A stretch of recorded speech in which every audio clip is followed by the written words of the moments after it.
Bien, ahora tenemos un tema importante que va tal vez con lo que nosotros recordamos en estos días. La primera noche de Navidad, la tierra no fue consciente de todo lo que estaba sucediendo.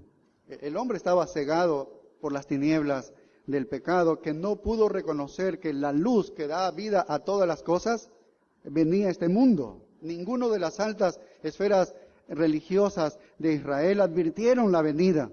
Ellos sabían de los profetas que habían anunciado y cómo serían las señales de la venida de su Mesías. Sin embargo, no pudieron advertir. El mismo pueblo de Dios, los judíos, no pudieron reconocer el tiempo de su llegada. Y bien recoge en las palabras del apóstol Juan, dice, en el mundo estaba, el mundo por él fue hecho, pero el mundo, dice, no le conoció. Porque vino primero a los suyos y los suyos no le recibieron. Pero el cielo fue todo lo contrario. El cielo estaba en sus cabales, porque los miles y miles y miles y miles de ángeles, ellos estaban de alguna manera esperando con anticipación prorrumpir en alabanza y adoración al recién nacido niño. Podríamos decir que en esa primera Nochebuena podríamos decir como una especie de despedida en el cielo. El Hijo le dijo al Padre adiós, y una parte de la conversación entre el Hijo y el Padre tal vez se registra aquí, si ustedes me acompañan, en Hebreos capítulo 10 y el versículo 5. Hebreos 10:5 dice, por lo cual, entrando en el mundo, dice, sacrificio y ofrenda no quisiste, mas me preparaste cuerpo, holocaustos y expiaciones por el pecado no te agradaron. Está hablando de todo lo que hacían en el Antiguo Testamento, que era una figura, los sacrificios, la muerte de los animales. Dice, pero me preparaste cuerpo, holocaustos y expiaciones por el pecado no te agradaron. Entonces dije, he aquí que vengo, oh Dios, para hacer tu voluntad, como en el rollo del libro está escrito de mí. Qué tremenda la conversación en el cielo y lo que el Hijo le decía al Padre. Venía a cumplir exactamente la voluntad de Dios, del Padre, como en el rollo del libro está escrito de mí. Así que el Espíritu Santo formó en el vientre de María un cuerpo como ningún otro cuerpo, porque iba a ser habitado por la segunda persona de la Trinidad. Y cada vez que la gente celebra hoy en día la Navidad, recuerda a ese ser de María, porque de allí salió, y tal vez muchos están conscientes de que ese ser es Dios mismo, es Dios, ¿no? Y muchos hoy en día están conscientes de eso. Pero la cuestión para nosotros no es quedarnos en saber y recordar que Jesús vino. La idea para nosotros es conocer por qué vino Jesús. Esa es la pregunta correcta. ¿Por qué vino Jesús? ¿Por qué bajó del cielo? ¿Por qué sostuvo esta conversación con el Padre de que iba a venir a este mundo? ¿Por qué nació Jesús? Esa es la pregunta que nos interesa a nosotros. Y algunos, tal vez ustedes dirán, bueno, yo sé muchos propósitos por qué vino Jesús. Él vino para enseñar la verdad, vino para manifestar al Padre, vino para curar a los enfermos, vino para enseñar la verdad de Dios. O lo que los ángeles dijeron, Él vino a traer paz a este mundo. Bueno, vino a mostrar el amor del Padre al mundo que no lo conoce. Bueno, todos esos son propósitos importantes, pero son propósitos secundarios. Realmente, ¿para qué vino Jesús? Y mira en el texto de Hebreos capítulo 2, que es lo que queremos compartir esta mañana. Hebreos capítulo 2 y el verso 9 nos responde aquí por qué es que vino Jesús, para qué vino Jesús, cuál fue el motivo por el que vino Jesús. Y es interesante lo que nos muestra, ¿no? Dice, pero vemos a aquel que fue hecho un poco menor que los ángeles, dice, a Jesús coronado de gloria y de honra. No termino la frase porque todavía no nos dice el propósito, pero solo quisiera aclarar esto cuando dice, pero vemos a aquel que fue hecho un poco menor que los ángeles, a Jesús coronado de gloria y de honra. Y esa palabra poco en el idioma original significa un tiempo breve, no tiempo corto. Entonces quedaría, fue hecho un breve tiempo menor que los ángeles. Está hablando del tiempo que estuvo aquí en la tierra. Está hablando de la encarnación de Jesucristo, desde que nació hasta su ministerio y la muerte. Pero ¿por qué motivo fue hecho brevemente un poco menor que los ángeles? ¿Por qué motivo fue brevemente menor que los ángeles? Y sigue respondiendo el versículo 9, dice, a causa del padecimiento de la muerte. Ahí está el gran propósito, a causa del padecimiento de la muerte, para que por gracia de Dios gustase la muerte por todos. Ese es el motivo, es la muerte. Ese es el más grande propósito por el que vino Jesús. Jesús vino a morir por los hombres, por los hombres que Él iba a salvar. Él vino a ser el sustituto del hombre. Esta es la gran obra. Esta es la gran obra, el gran propósito de que Jesús vino a esta tierra. Los profetas como Ezequiel, él había anunciado, dice, el alma que pecare, esa morirá. Pablo, Romanos 6:23, dice, porque la paga del pecado es muerte. Así que el pecado del hombre ante la santidad y la justicia de Dios debe ser castigado con la muerte. Debe ser castigado con la muerte. Entonces, por causa del pecado del hombre, el hombre muere físicamente, el hombre muere espiritualmente y muere eternamente. Está condenado en el infierno eterno sin Dios. Ese es el destino del hombre.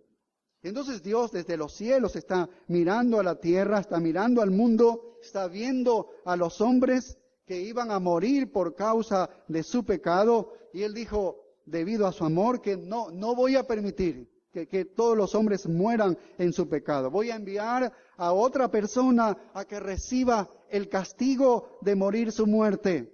Y así es que viene entonces Jesús. Y Él llega a ser nuestro sustituto. Y fue clavado ahí en la cruz. Ahí fue nuestro sustituto. Y Él murió por los que iba a salvar. Entonces quisiera hablar dos verdades aquí, en el versículo 9, en el versículo 10. En primer lugar, lo que estamos introduciendo de que Jesucristo fue nuestro sustituto. Él vino a esta tierra porque Él fue nuestro sustituto. Él no hizo pecado. La Biblia dice que se hizo pecado. Él fue perfecto, Él nunca pecó. Sin embargo, fue castigado. No porque Él merecía ser castigado, sino porque nosotros merecíamos ese castigo. Así que vino a esta tierra para morir nuestra muerte y proveernos a nosotros un escape del infierno eterno. Esa fue la razón de ser un sustituto para nosotros. Y en este versículo 9 vemos 5 cláusulas aquí por las que Él se constituyó en nuestro sustituto. En primer lugar, observamos una primera idea de que Él tuvo que condescender. Para Él llegar a ser nuestro sustituto, tuvo que condescender, tuvo que bajar del cielo, tuvo que rebajarse, ¿no? Condescendió con el hombre porque si no, no podía ser sustituto del hombre. Y esta idea es una idea fantástica. Solamente la mente de Dios podría haber diseñado un plan de salvación de esa manera. Jesucristo nunca va a volver a ser menor que los ángeles. El texto dice en el verso 9, pero vemos a aquel que fue hecho un poco menor que los ángeles. Y dijimos que ese un poco significa un breve tiempo menor que los ángeles. Nunca más Jesucristo va a volver a ser hecho un poco menor que los ángeles o un breve tiempo menor que los ángeles. Nunca, ya lo fue, para lograr ser nuestro sustituto. Se hizo un poco menor que los ángeles. Él en su esencia es Dios. Nosotros conocemos que Él es Dios. Por tanto, Él es superior a los ángeles. Pero tuvo que ser hecho un poco menor que los ángeles. Pero Él es superior a los ángeles. Y mira que sí, porque la lectura que tuvimos hace un momento en Hebreos, capítulo 1, que el autor de Hebreos comienza hablando que Jesucristo es superior que los ángeles, superior a Moisés. Él trata de mostrar esto a su audiencia. Y él aquí dice unas cosas muy, en capítulo 1, Hebreo 1 y versículo 4. Mira lo que dice. Dice, hecho tanto superior a los ángeles, cuanto heredó más excelente nombre que ellos. ¡Qué tremendo! Él era superior a los ángeles. Y más que eso, más que superior a los ángeles. Nunca se dijo de un ángel esto. Mire el verso 5. Nunca se dijo esto. Dice, porque a cuál de los ángeles dijo Dios jamás, mi hijo eres tú, yo te he engendrado hoy. Y otra vez dice, yo seré a él padre y él me será a mi hijo. ¿Cuándo? ¿Cuándo Dios ha mencionado a un ángel diciéndole estas palabras? Mi hijo eres tú, yo te he engendrado hoy. A nadie, a ningún ángel se le ha dicho tal cosa. Solamente aquí a Jesús, al Hijo. ¿A qué ángel se le adora? ¿A qué ángel se le adora? Mira, versículo 6 dice, y otra vez, cuando introduce el primogénito en el mundo, dice, adórenles todos los ángeles de Dios. Es más, los ángeles debían adorar. Los ángeles adoran solo a Dios. Y los ángeles iban a adorar a ese niño que nacía. Aquí vemos que el Hijo es el objeto de la adoración. A nadie se le ha dicho eso. A nadie el Padre ha dicho, adórenle. Solo es al Hijo se le ha dicho eso. ¿Ves que es superior que los ángeles? El Hijo no es un ángel.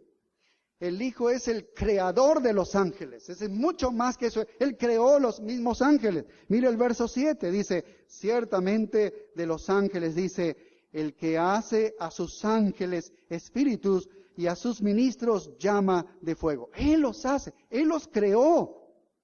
Y es más, tiene un trono eterno. Nadie tiene un trono eterno. El Hijo tiene un trono eterno. Mira el verso 8. Más del Hijo dice, tu trono, oh Dios, por el siglo del siglo. Este trono del Hijo no tiene fin.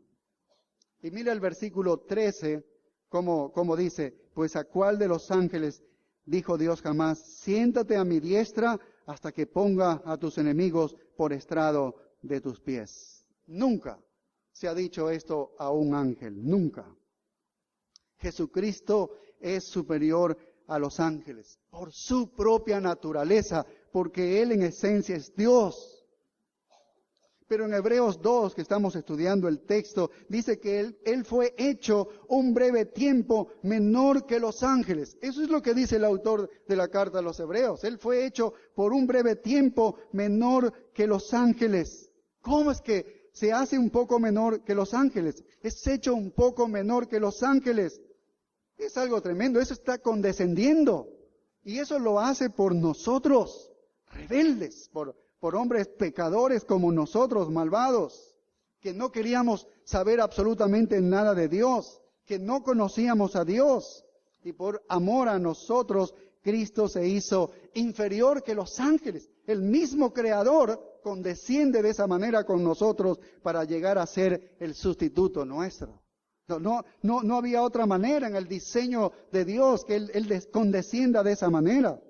El hombre estaba totalmente perdido en su condición de pecador. No puede salvarse el hombre, no podía salvarse. Y Jesús tuvo que venir al nivel del hombre. Jesús tuvo que venir al nivel de pecado para recogerlo al hombre que estaba en el lodo de ese pecado y levantarlo al nivel de él. Esa es la obra. En segundo lugar, otra cláusula que vemos es que Cristo fue nuestro sustituto por el sufrimiento de la muerte, porque el verso 9 sigue diciendo, a causa del padecimiento de la muerte. ¿Ves? A causa del padecimiento de la muerte. Y esa palabra, a causa, se utiliza muchas veces en casos diferentes y en muchas formas diferentes en el idioma original. Y aquí se puede decir que significa a través, ¿no? A causa, a través o por, ¿no? Quedaría, Jesús fue hecho menor, un breve tiempo menor que los ángeles, a través del sufrimiento de la muerte o por el sufrimiento de la muerte. Es lo mismo, o por el sufrimiento de la muerte. Y la mayor prueba de que Cristo fue menor que los ángeles fue por eso, a causa de su muerte, porque Él murió. Mira, los ángeles no mueren. Los ángeles no podían hacer la obra de ser sustituto del hombre, porque el ángel no muere. ¿Ves? El ángel cuando peca, ya está el destino para ellos, es la perdición, no hay manera de ser salvado. Él es eternamente, va a estar castigado en el infierno. El ángel no pudo ser jamás sustituto del hombre, ¿ves? Porque los ángeles no pueden morir. El único que podía hacer esta obra está aquí. Jesucristo, a causa de su muerte, es el que Él llega a ser nuestro sustituto. Por eso tenía que hacerse hombre. ¿Ves? Entendemos ahora la encarnación de Jesucristo.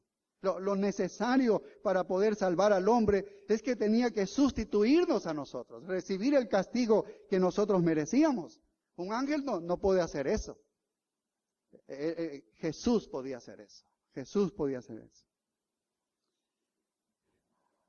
Que Jesús hizo algo que ningún ángel jamás podía hacerlo o era capaz de hacer. Vino a este mundo entonces a morir. Los ángeles, como sabemos, ellos no pueden morir. La muerte está reservada para los mortales. Y cuando Jesús murió, Él estuvo demostrando allí en su muerte, más allá de toda sombra de duda, que efectivamente, por un breve tiempo, fue hecho menor que los ángeles. ¿Ves? La profundidad de su humillación se extendió entonces hasta la muerte, porque Él no solamente se hizo hombre, sino que se hizo siervo hasta la muerte, dice muerte de cruz, dice Pablo en la carta a los Filipenses. Algo que los ángeles no podían hacer jamás, no podían hacer esta obra de salvación.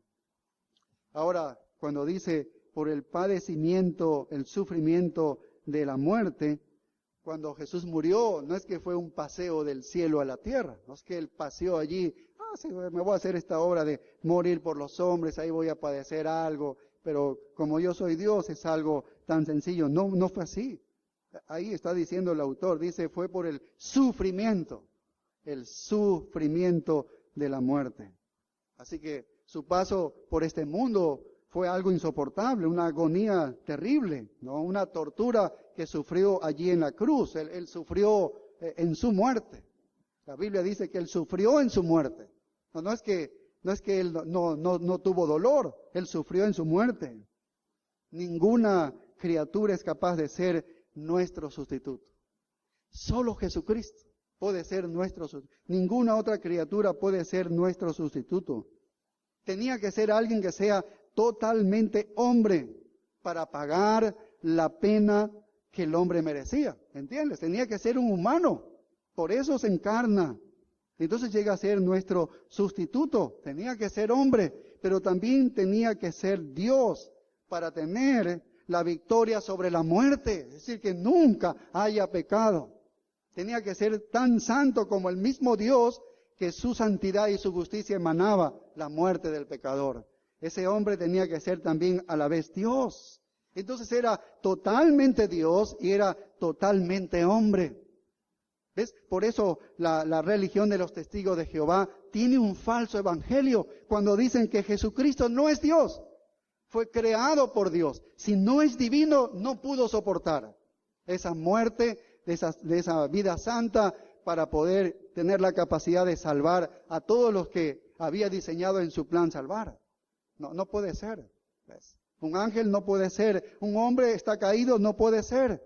Tenía que ser totalmente Dios y tenía que ser totalmente hombre.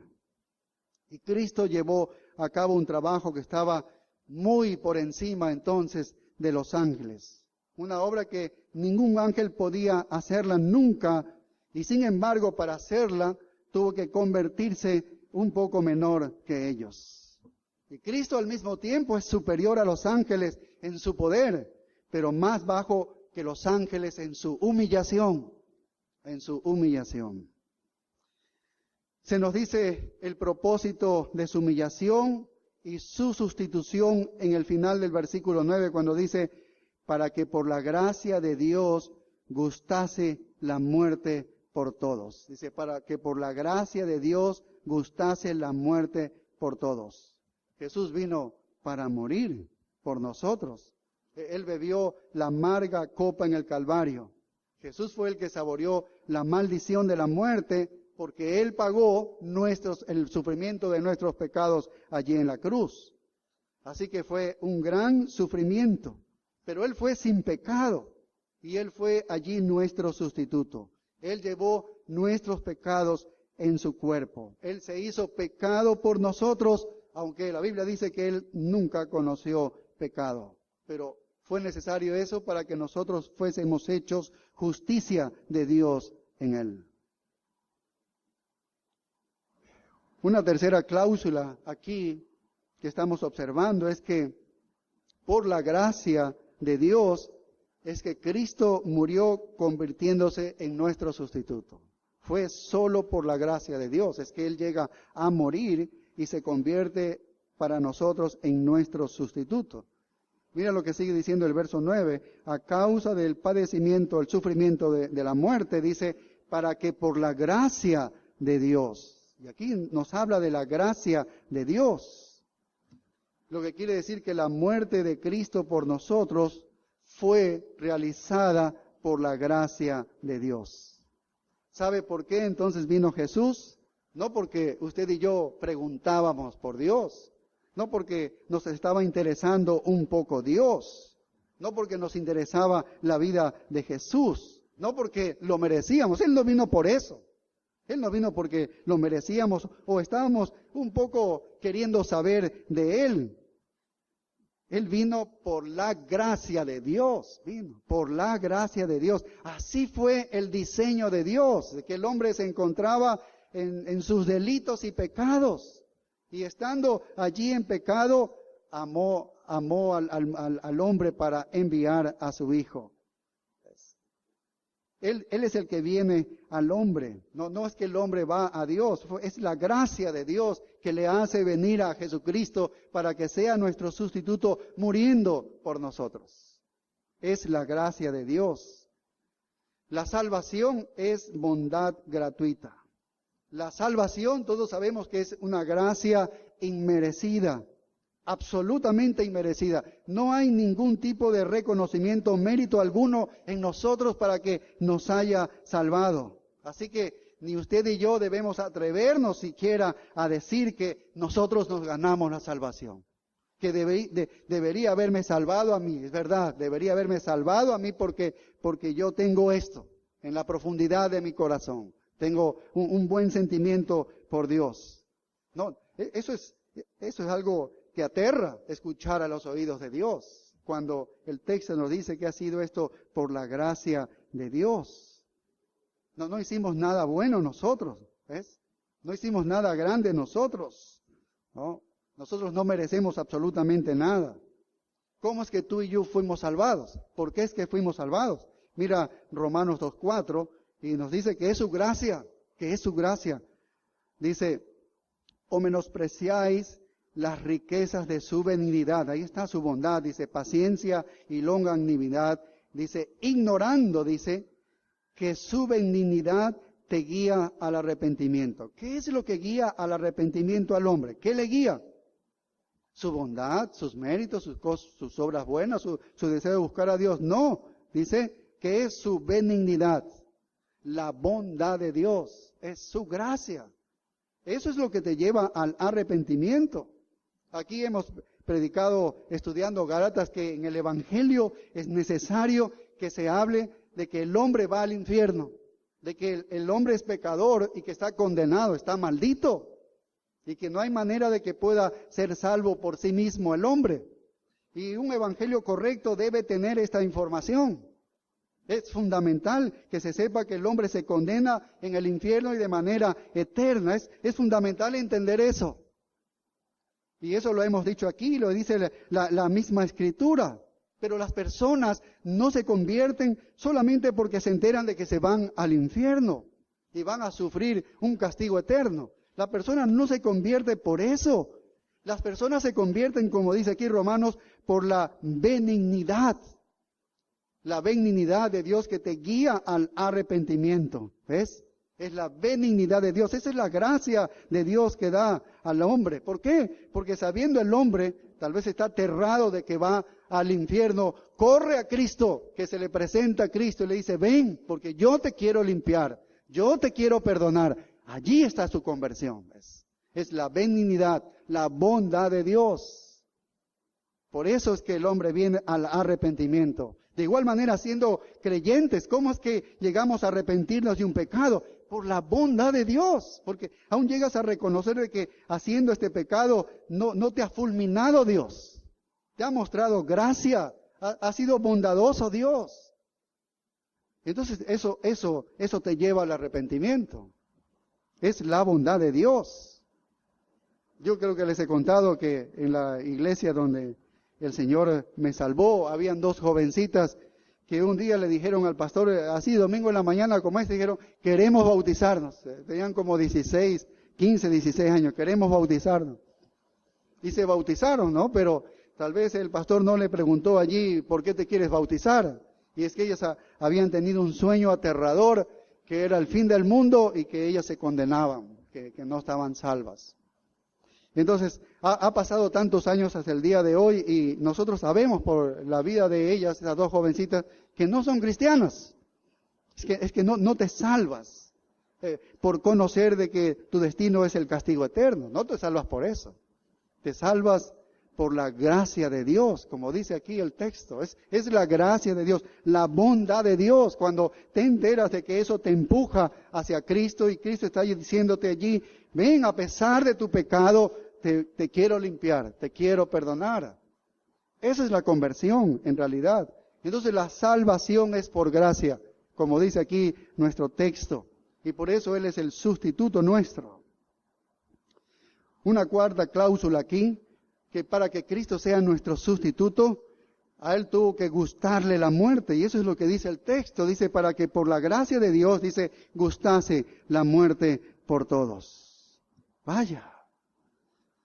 Nadie en este mundo podría haber traído a Cristo y tomado su vida si no hubiese sido este el gran diseño de Dios. En su soberanía Él diseñó de esta manera, que Cristo viniese.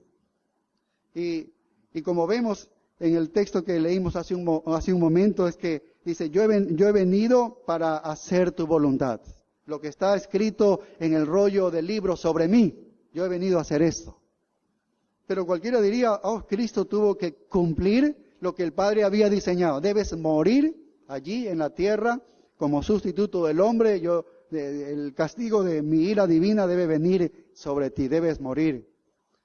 Y cualquiera pensaría, bueno, lo tuvo que hacer. Él murió porque tuvo que cumplir lo que estaba escrito, porque tuvo que hacer lo que la voluntad de Dios dice, el Padre decía. Pero el texto nos dice que a Él gustase la muerte por todos. Le gustó morir por todos.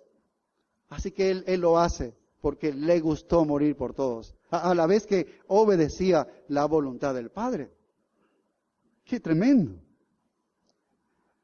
En Juan 10:17, Jesús dice, por eso me ama el Padre, dice, porque yo pongo mi vida para volverla a tomar. ¿Qué capacidad que tenía Jesucristo? Él moría y Él tenía la capacidad de volverla a tomar. Dice, nadie me la quita,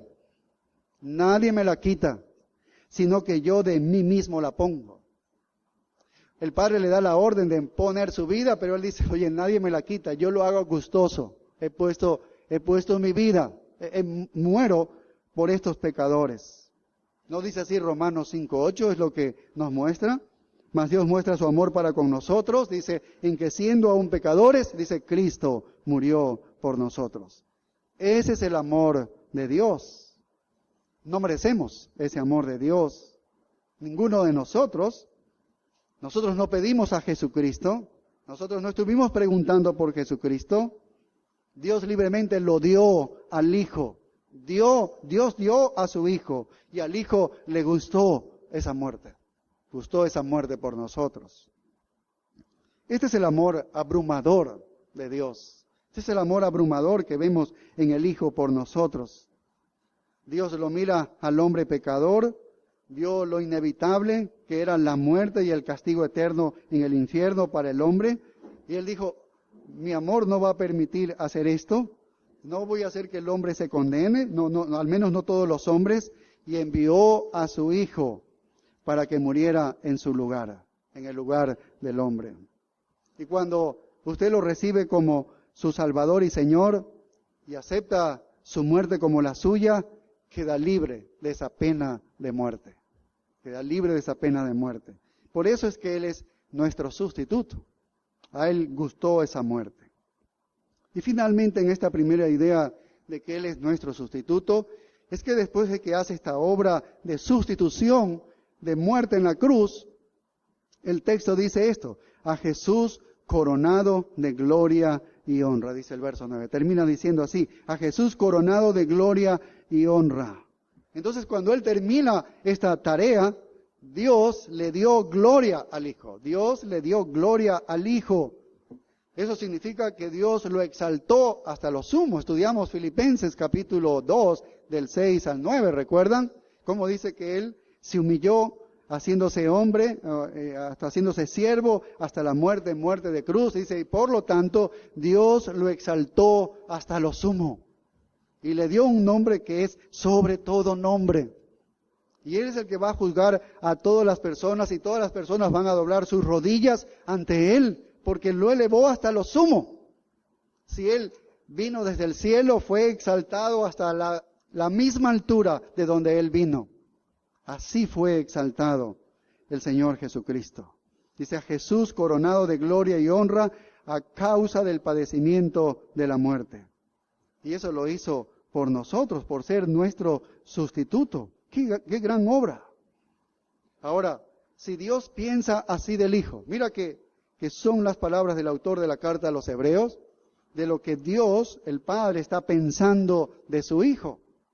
Si Dios piensa así, muy elevadamente de su Hijo Jesucristo, ¿sabe qué?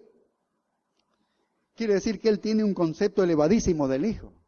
Tiene un concepto elevadísimo de Jesucristo. Lo exaltó, le dio un nombre que es sobre todo nombre. Eso quiere decir, como implicación para nosotros, que cualquiera que lo menosprecie al Hijo está en problemas. Porque si el Padre lo exalta de esta manera, tú y yo no tenemos ningún derecho de menospreciarlo al Hijo. Porque somos criaturas de Dios. Somos creados por Dios. Cualquier hombre no debería despreciarlo. Estaría en problemas con Dios. El Padre está en peligro de la ira de Dios.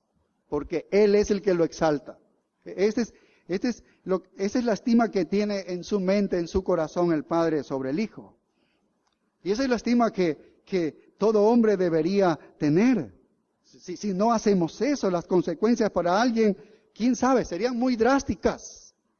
Porque estaríamos en contra de lo que Dios está considerando, que debe ser alto, que debe ser exaltado. Y si algún hombre está pensando algo diferente de Jesucristo, está en graves problemas. Nosotros no somos nadie para considerar diferente de lo que el Padre considera a su Hijo.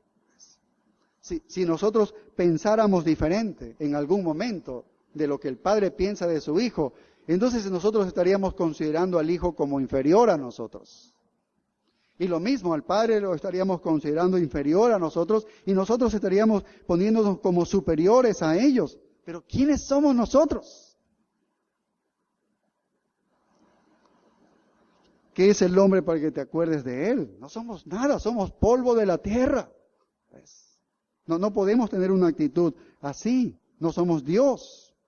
Entonces, si el Padre exalta al Hijo así, ¿cómo no hemos de exaltar nosotros también al que lo constituyó como nuestro sustituto?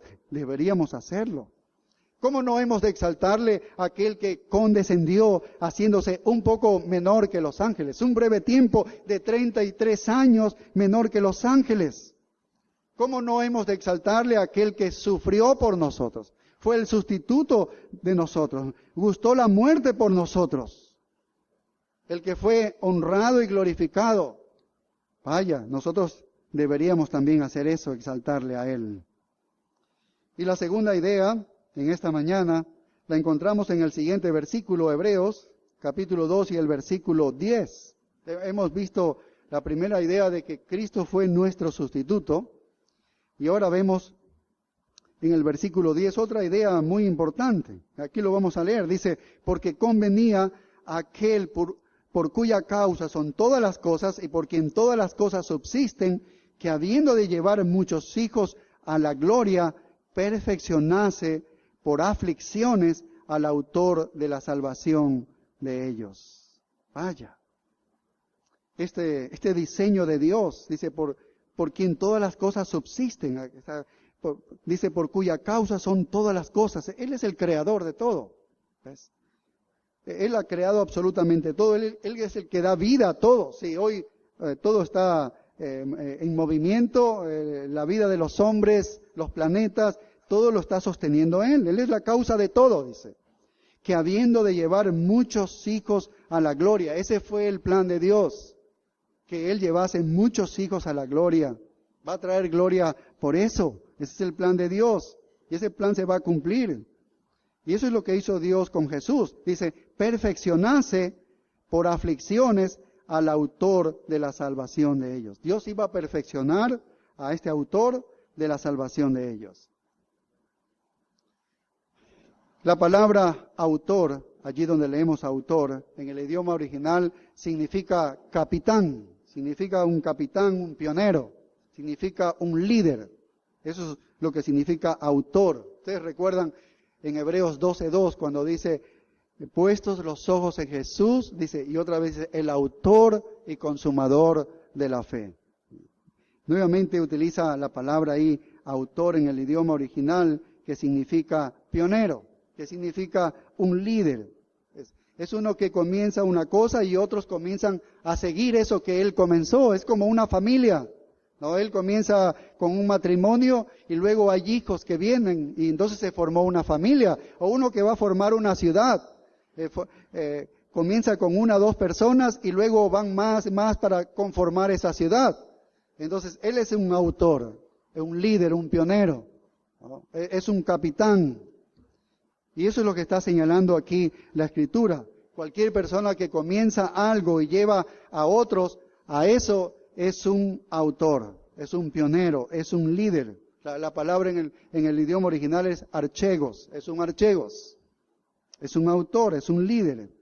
Entonces el autor de la carta a los Hebreos dice que Jesucristo es nuestro pionero perfecto, es nuestro capitán perfecto. ¿Por qué es un pionero perfecto, un capitán perfecto o un líder perfecto? Porque Él nos conduce al camino de la gloria. Es Él el que abrió ese camino. Él fue el que lo inició a este camino. Dios lo constituye entonces en un perfecto pionero, para que otros puedan seguir como su capitán hacia la gloria, porque ese es el camino que Él abrió, el camino a la gloria. Agradó a Dios, que hace todas las cosas para su gloria, que este archegos, este capitán perfecto, abra camino a la presencia del Padre y lleve consigo a todos sus hijos, que Dios planificó que entren en esta gloria. Entonces Él es el archegos, Él es el pionero perfecto, Él es nuestro capitán. Mira Hebreos 5:8 lo que dice, Hebreos 5:8, dice, y aunque era hijo, por lo que padeció, dice, aprendió la obediencia, y habiendo sido perfeccionado, vino a ser, y otra vez utiliza autor, o sea, archegos, capitán, de eterna salvación, ¿para quiénes? Para todos los que le obedecen. Entonces, Él es el líder perfecto. A través de la muerte, Él no solo fue sustituto, sino fue un líder perfecto, un pionero perfecto, que nos indicó el camino donde nosotros podemos seguirle hacia la gloria. Él abrió este camino a la gloria. Esto quiere decir, ¿sabes qué? Que no hay manera de que entres al camino de la gloria, que es la presencia de Dios, que es tener comunión con Dios, que es la salvación. No hay otro camino que este archegos, que este pionero, que este líder, que este capitán. No hay manera de que seas salvo por otro medio. No hay manera. Por eso es que ninguna religión es correcta. Tienen un evangelio distorsionado, un evangelio falso, porque siempre presentan como mediadores de la salvación a otro, que es Jesucristo, o le añaden a Jesucristo otros, y allí se cae todo. Y esto nos muestra que Él es el único. Yo soy el camino, la verdad y la vida. Nadie viene al Padre si no es por mí. ¿Te das cuenta? Si estás en la iglesia católica, que tienen un evangelio totalmente falso, que es salvación por las obras, no hay manera de que alguien se salve en la religión católica, por lo que enseñan en la religión católica, porque no lo presentan al archegos, no lo presentan al único camino, no lo presentan como el capitán, el que ha abierto el camino a la gloria. Allá hay muchos otros caminos para esa gloria. No hay manera, a no ser que escuchen algún mensaje por alguna persona o alguna radio, escuchen el mensaje del Evangelio o lean las Escrituras y Dios los salve. No hay manera de que un hombre en una religión, otra religión que no es el cristianismo verdadero, pueda ser falso. Aquí está el archegos. Nadie viene al Padre sino por ¿quién? Por mí, dice Jesucristo. Él es el único y no hay otra manera. El camino a Dios está bloqueado por el pecado. Y estando en el pecado no hay manera de que podamos tener acceso a Dios. Un hombre con su pecado no puede entrar a Dios. No puede entrar a Dios. Estamos con el pecado. No podemos entrar a Dios. Y no podemos entrar a la gloria de Dios. No podemos llegar al cielo por nuestros propios méritos. ¿Por qué? Porque siempre vamos a traer el paquete del pecado pegado a nosotros. No hay manera de sacarlo al paquete del pecado. Y no podemos entrar así. Y la única manera de abrir ese camino a la presencia de Dios es de que ese pecado sea deshecho, que ese pecado que está pegado a nosotros sea destruido, se deshaga ese pecado. Y una vez que ese pecado ha sido destruido, deshecho de nosotros, entonces podemos tener libertad para entrar a la presencia del Señor. Y esa es la obra que hizo Cristo cuando vino. Él murió y pagó por nuestro pecado. Y en ese momento destruyó el pecado de nosotros y podemos tener acceso libre para entrar allí a la gloria, a la presencia de nuestro Dios.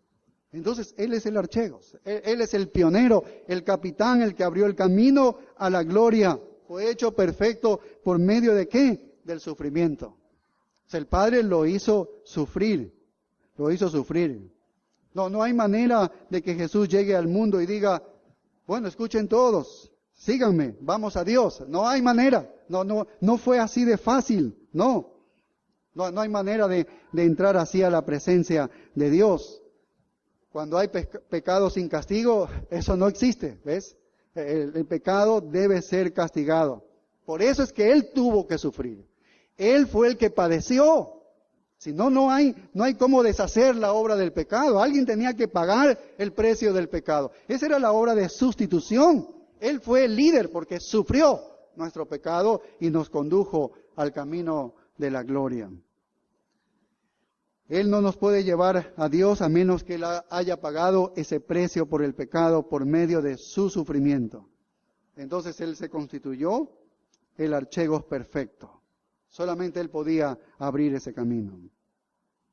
¿Sabías que la gente sin Dios y sin Cristo va a pasar la eternidad en el infierno como pago por la pena del pecado?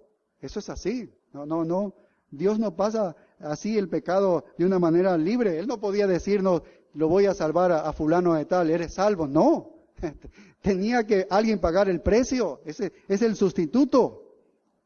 Jesús por esas 3 horas en esa cruz pagó la pena de todas las almas, de todas las edades que Dios iba a salvar. Allí fue ese grave sufrimiento, el gran sufrimiento. Y eso nosotros podemos decir, eso es poder. La cruz es una obra maestra y Dios exhibió esa solución al problema que aún la inteligencia del hombre no podía jamás responder. ¿Cómo me puedo salvar? No hay manera en que diseñes un plan el hombre. No había ninguna manera. ¿Cómo Dios derramó misericordia y gracia al pueblo pecador? Ese fue el plan de Dios. Y junto a la cruz, Él trajo misericordia y justicia. A la vez que pagó el precio del pecado, la ira de Dios vino sobre nuestro pecado, a la vez mostró misericordia porque estaba matando al sustituto y no estaba matando a los verdaderos pecadores, que éramos nosotros. ¿Ves? Y eso es lo que hace allí, destruye la obra del pecado, y vemos que la cruz es una obra poderosa de Dios. Así se convierte en nuestro archegos y capitán y líder. Él es el que abre el camino. Él ha abierto el camino a la victoria sobre el pecado y sobre la condenación en el infierno. Él es. Y esa victoria puede ser tuya si tú no has conocido todavía la salvación en tu vida y tus pecados nunca han sido perdonados. Así es como Él llega a ser nuestro sustituto y nuestro capitán de la salvación. Se convirtió en eso porque Él murió. Él no nació por ninguna otra razón, ¿entiendes? Él no nació por ninguna otra razón, sino por esta razón, por lo que Él vino a ser nuestro sustituto para morir por nosotros y ser entonces el que nos diga el camino para entrar a la presencia del Padre. Exaltemos no al niño como un niño, sino al niño que creció y murió por nosotros para darnos salvación. Eso es lo que debemos recordar en estos días que se celebra la Navidad. Si tú echas entonces una mirada al pesebre, ¿quién es el que ves tú? Al niño que estás festejándole el cumpleaños, no es eso. Puede estar el niño acostado en el heno, es Dios. Dios que vino a esta tierra. Dios vino a esta tierra. ¿Por qué vino? ¿Por qué vino? Y está todo el mensaje que hemos aquí predicado. Vino a morir. Ese fue el gran propósito. Vino a morir para constituirse en nuestro sustituto. El sustituto del hombre pecador para pagar el precio del pecado y abrir la salvación para muchos. Esa es la obra y eso es lo que recordamos en estos días, que debemos tenerlo en cuenta. Esa es la obra, la gran obra de Dios. Por eso vino Jesús, para ser nuestro sustituto y darnos gran salvación. Amén. Oremos. Gracias, Señor, por esta obra para nosotros, con una capacidad de no poder entender, Señor, el diseño de este plan tuyo. ¿Cómo es que configuraste esta salvación desde antes nuestra creación? Porque sabías que íbamos a pecar nosotros. Íbamos a estar en problemas y el destino nuestro es el infierno. Y has diseñado este plan de salvación, en enviar a tu Hijo a condescender para ser nuestro sustituto, haciéndose un hombre para tomar y ser sustituto, tomar nuestro lugar, siendo sustituto nuestro, Señor. Pero a la vez es el mismo Dios allí en esencia, sin perder ningún atributo, Señor. Qué glorioso esto, qué glorioso. Inintendible para nosotros, algo entendemos de todo esto, nos sorprendes con esta obra de salvación. Padre, estamos tan agradecidos por esta salvación tan grande que nos concedes. Y en estos días ayúdanos a recordar esta obra y que otros puedan conocer esta obra real, la que tú has hecho, Señor. Que la Navidad no es otra cosa que esta de que tú viniste, Señor, para morir en la cruz por nosotros y concedernos salvación. Alabamos y bendecimos tu nombre y junto con el Padre también nos unimos a esa exaltación y glorificación, Señor, de esta obra que tú has hecho por cada uno de nosotros, Padre. Gracias. En Cristo Jesús. Amén.